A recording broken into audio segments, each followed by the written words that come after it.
Steve Jobs.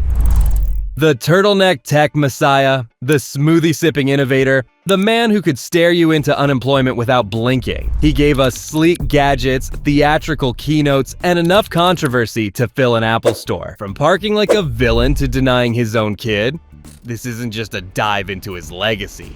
It's a high-speed crash into everything wrong with Steve Jobs.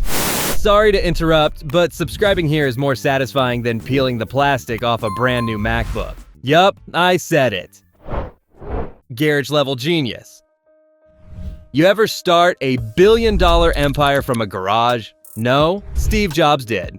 Because apparently garages are where tech magic happens. Before he became the black turtleneck messiah, Jobs teamed up with Steve Wozniak, the actual engineer of the duo, to co-found Apple. They built their first computer, the Apple I, using spare parts, soldering skills, and what we can only assume was a terrifying amount of 1970s optimism. Jobs' real genius? Marketing the hell out of it. He could sell water to a drowning man, as long as it had a shiny interface. And let's not forget Ronald Wayne, the forgotten third co-founder who sold his 10% stake for $800. Whoops.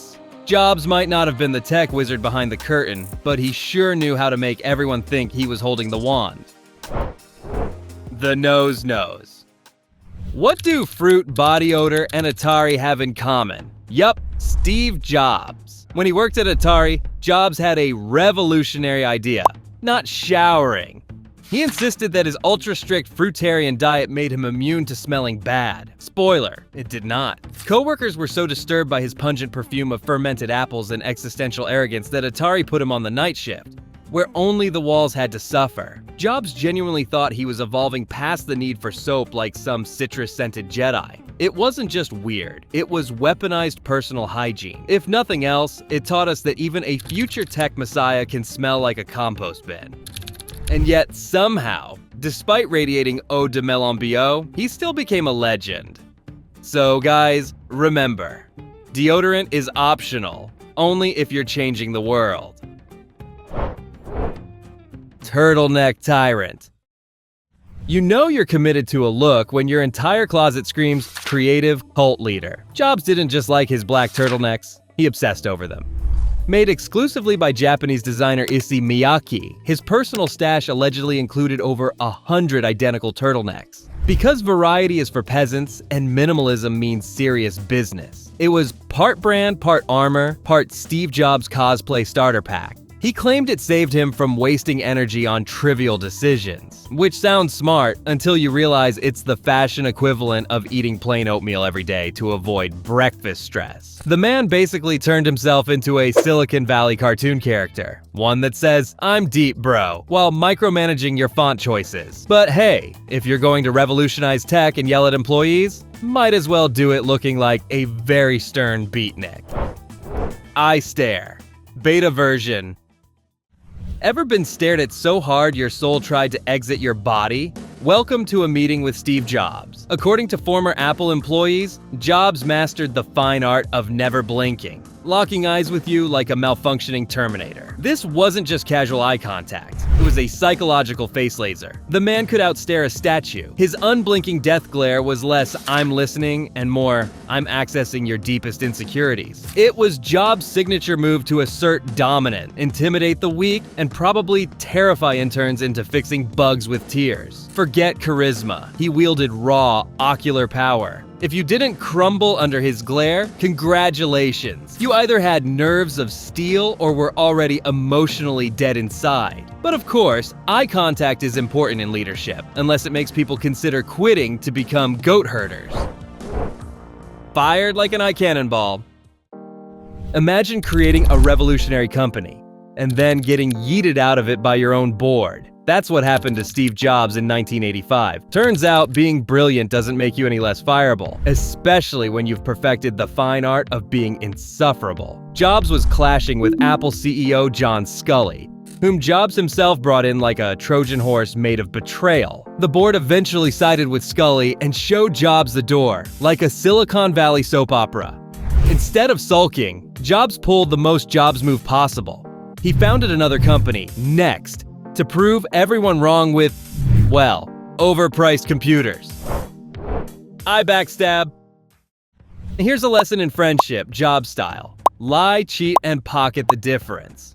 Back in the Atari days, Jobs and Wozniak were offered $5,000 for optimizing a game. Jobs then told Woz the deal was only for $700. Math time. That's $4,300 of pure betrayal hidden behind a charming smirk and a probable cloud of unwashed apple-scented funk. While Wozniak was soldering and coding like a caffeinated saint, Jobs was out there perfecting his villain origin story. It's one of those early, oh, he's that guy moments, where you realize the genius also comes with a petty thief DLC. Woz found out years later, and like the absolute cinnamon roll he is, he just shrugged it off. Meanwhile, the rest of us are still recovering from the whiplash of that friendship rug pull.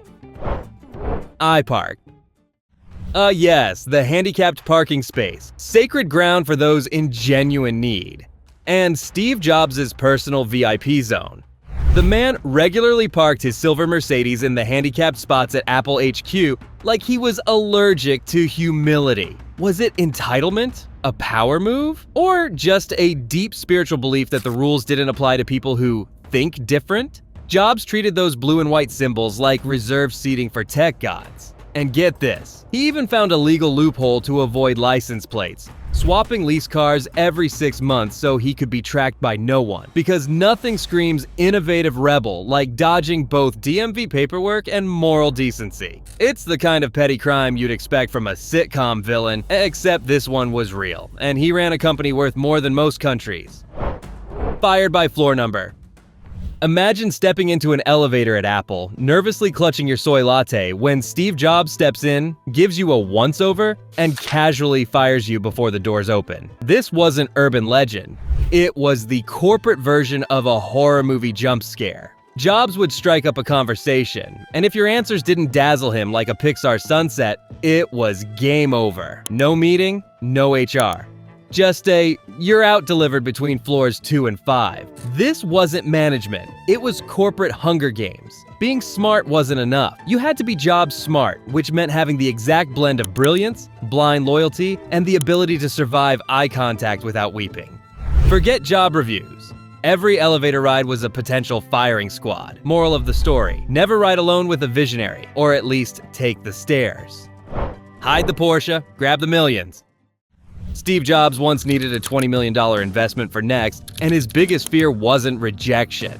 It was that investor Ross Perot might notice he was already swimming in cash. So naturally, Jobs and his colleague Daniel Lewin hid their Porsche 911S before the meeting, like guilty teens stashing beer before mom gets home. This wasn't just deception, it was performance art. Jobs wanted to appear like a scrappy underdog, not the kind of guy who casually parks a luxury car next to his other luxury car. And it worked.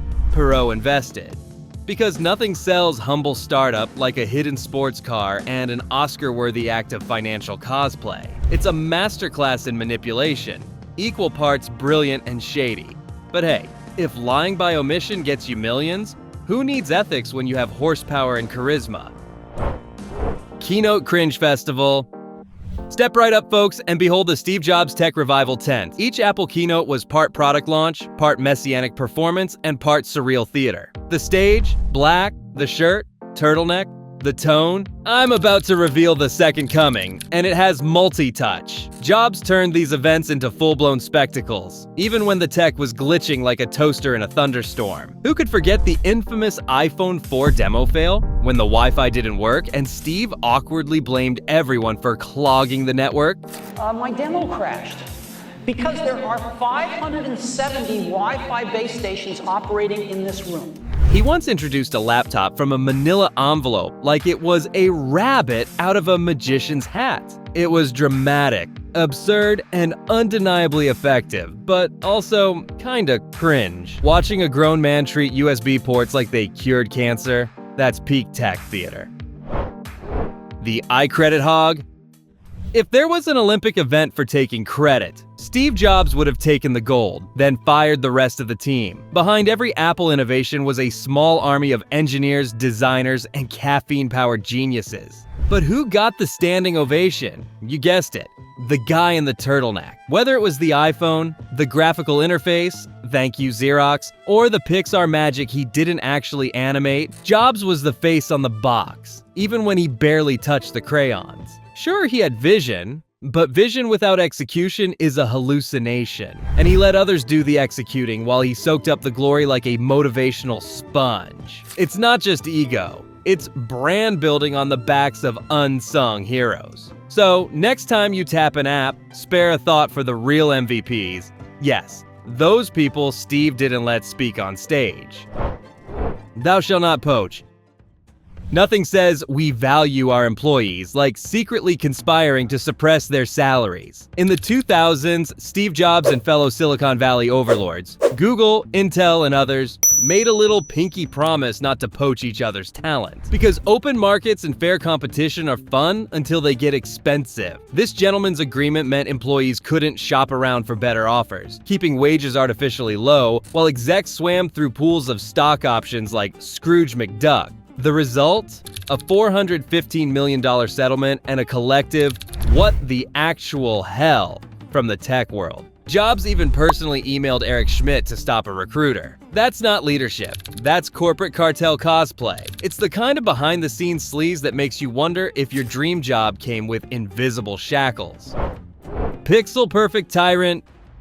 Steve Jobs didn't sweat the small stuff. He full-on hyperventilated over it. Fonts? He obsessed. Screw shapes? He micromanaged. The exact hue of metallic gray? He probably lost sleep over it. This man didn't want products. He wanted religious artifacts. And while that sounds poetic, it also meant ignoring practical stuff like, oh, battery life, or phones dropping calls if you held them wrong. iPhone 4's antenna gate became a literal design flaw he blamed on users. Why, you might ask? Because in the cult of Jobs, aesthetics trumped usability. Always. His team would spend days aligning icons while users begged for basic functionality. Was it perfectionism or pathological control? Yes, but hey, at least your iPod looked amazing while it failed to sync with Windows for the 12th time.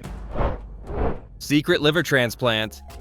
In 2009, Steve Jobs received a liver transplant. And the biggest surprise? We didn't find out until after it was done. The man who brought us one more thing decided to keep this particular thing off the PowerPoint. Sure, he had a rare form of pancreatic cancer, and yes, the transplant may have saved his life. But questions quickly surfaced. How did Jobs get an organ so fast? Was it the billion-dollar bank account? The fame? The black turtleneck VIP pass to the front of the transplant line? Officially, he followed the rules. But skeptics couldn't help but squint. When your average person waits years for a liver and Jobs allegedly flew states away to get one sooner, it's not a great look. You can't help but wonder if he innovated the transplant process too.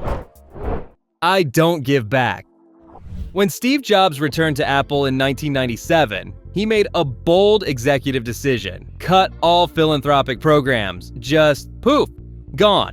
Unlike Bill Gates, who turned into a billionaire Santa Claus, Jobs saw charity as a distraction, or worse, a brand dilution. He never reinstated Apple's giving programs, and his personal donations, if they existed at all, were cloaked in the same secrecy as an unreleased iPhone prototype. Even Apple's massive profits didn't budge his philanthropic freeze. Apparently, changing the world stopped just short of actually helping it. Critics argued that with all his influence, Jobs could have been a force for good. Instead, he built beautiful tech and left the social responsibility to literally everyone else. So while Gates saved lives, Jobs saved bezels. Guess we can't all be saints in turtlenecks. The Church of Apple?